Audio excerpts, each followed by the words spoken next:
I'm Janet Elber, Artistic Director of the Martha Graham Dance Company, and we are delighted to have formed this collaboration with Diana Vishneva. Martha Graham choreographed Errand into the Maze in 1947. It has a commissioned score that was written for her by Giancarlo Menotti. It has a beautiful modern sculpture on stage created by the Japanese-American sculptor Isamu Noguchi. And this collaboration between Graham, Noguchi, Menotti, and the lighting designer Jean Rosenthal brings a setting that is a masterpiece of 20th century art. Martha Graham took a Greek myth, the legend of Theseus, who traveled into the maze to fight the monster Minotaur. Now, Martha Graham, of course, sends a woman on this journey. The woman who goes into the maze to fight the creature, it may be a metaphor, it may be in her own mind and a battle with her own fears. It was in America, I think in the world, the psychological themes were very important. And you can see it in movies, in magazines, and literature. And Martha Graham was taking this idea of the individual and the individual psyche onto the stage. It's a very psychological dance.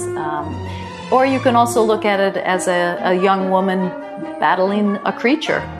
The duet has the creature of fear on stage with her. Became a signature role of Martha Graham, and the theme of conquering your own fears is very boldly told in this beautiful ballet. It's a very courageous on Diana's part, I think, to take on a ballet by Martha Graham. The style is so very different than the training of a ballerina. And yet I knew when she came to us with this idea that it would be a beautiful combination. And I knew this because the essence of Martha Graham is that her movement is a combination of emotion and physicality. It's surprising, I think, that the Martha Graham Dance Company has never been to Russia, and perhaps her physical style is a bit foreign to Russian audiences. She created her style in a revolution in America in the late 1920s and the early 1930s, where she was stripping away the decorative dancing of the day with the smokes and the floating veils and trying to get down to the essence of human emotion. She wanted to find a style of dancing that would reveal our heart and what we were thinking, what we were feeling.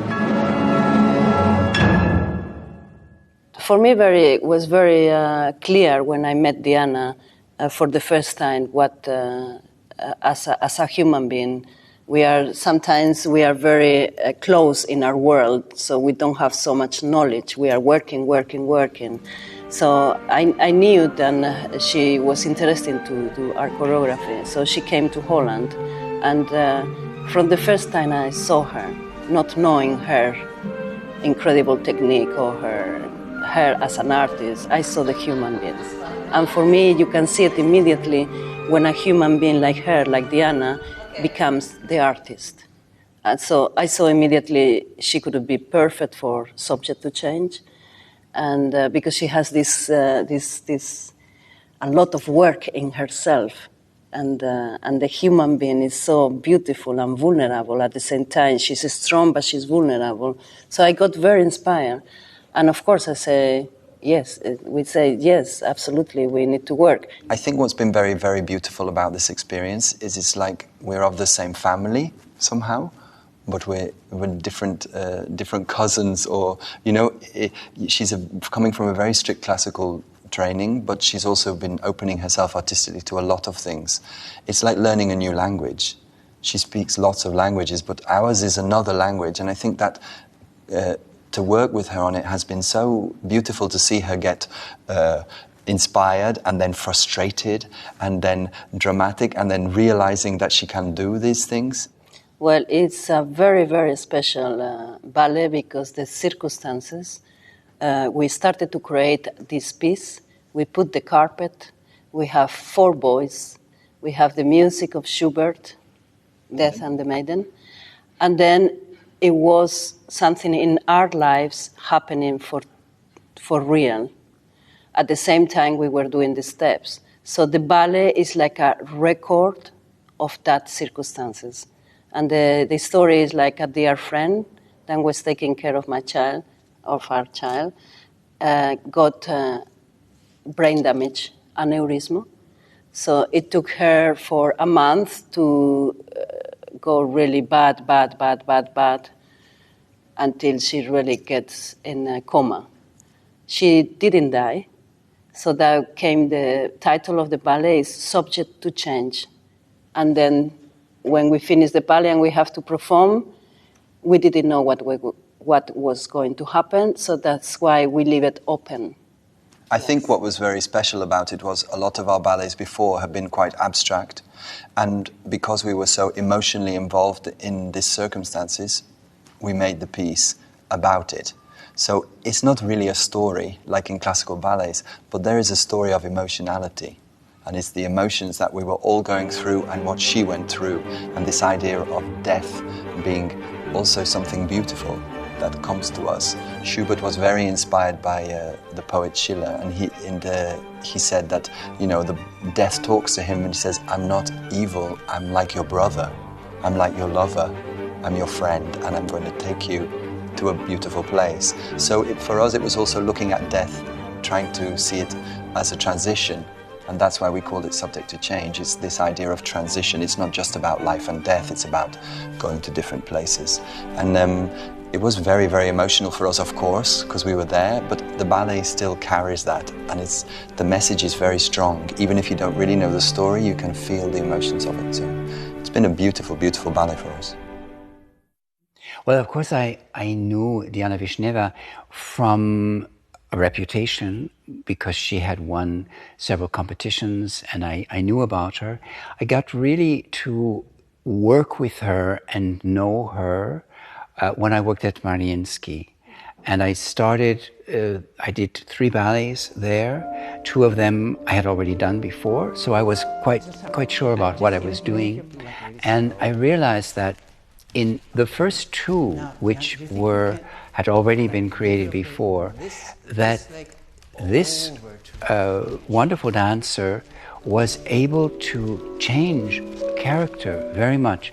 So when I made the creation, which was to the viola concert of Alfred Schnittke, which was called The Sound of Empty Pages, Diana was part of this creation. And I felt that in those days, in those weeks, in those months really, in St. Petersburg, that I got to get quite deep and quite close into working with her.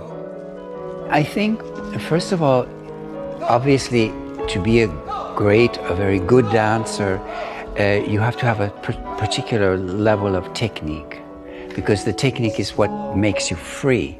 And I think this is the case with Diana, that she has this technical freedom which makes her able and makes her, I think, have the courage to try to do very different things which you would not expect her to do, and be able to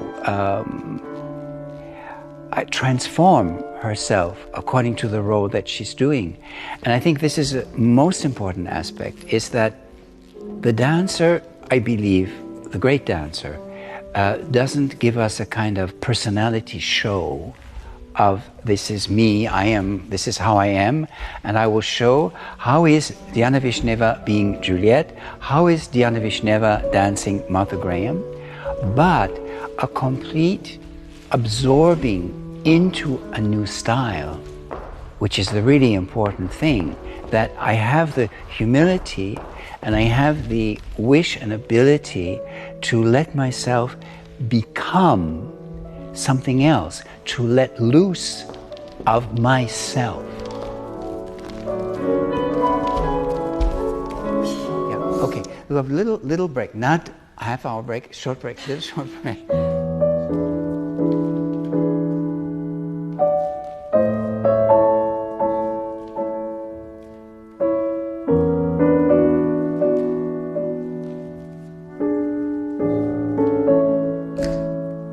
The last important project was The Lady of the Camellias with American Ballet Theatre, where we worked through the role very intensely, and I was extremely impressed that she gave also a very different interpretation of the role, extremely, in a sense, kind of youthfully abandoned interpretation of the role, which was deeply moving for me.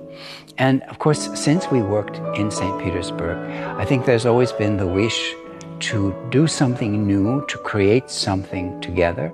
And I think that this is what the ballet really is. In this ballet, which is called Chopin Dialogue, it is dialogue between two persons, a man and a woman. The woman is Diana Vishneva, the man is Tiago Bordin. When we started, the first thing Diana said is, "What is the story?" I said, "I don't know. You are the story. We must make a story together," because I think in creation means to have something which never was there before. This can mean I do a lot of complicated steps, and they were never there before. This particular combination of steps was never there before. That's one thing. The other thing is the emotional climate within a piece. This is very dependent on what we would call the chemistry between two people. How do they react? Do they have some feeling? Do they have the courage to be ugly? Do they have the courage or ability to even be aggressive towards each other? Because the more that I can see in the variations of color between the two people, the more inspired I can become, the more I can lead them, the more I can guide them, the more I'm inspired also to find a new direction, to find a new direction for this piece. What is this dialogue? I don't know. For me, to create, it is an adventure where you don't know the ending, you don't know the goal. The journey there is the most important. That's it. That's it. Okay, good. Thank you very much. Very good. They were very good. Thanks. It's very good. I like it very much. And you found many new things also. I saw you had many new emotions and things. Very good, Thiago. Very good.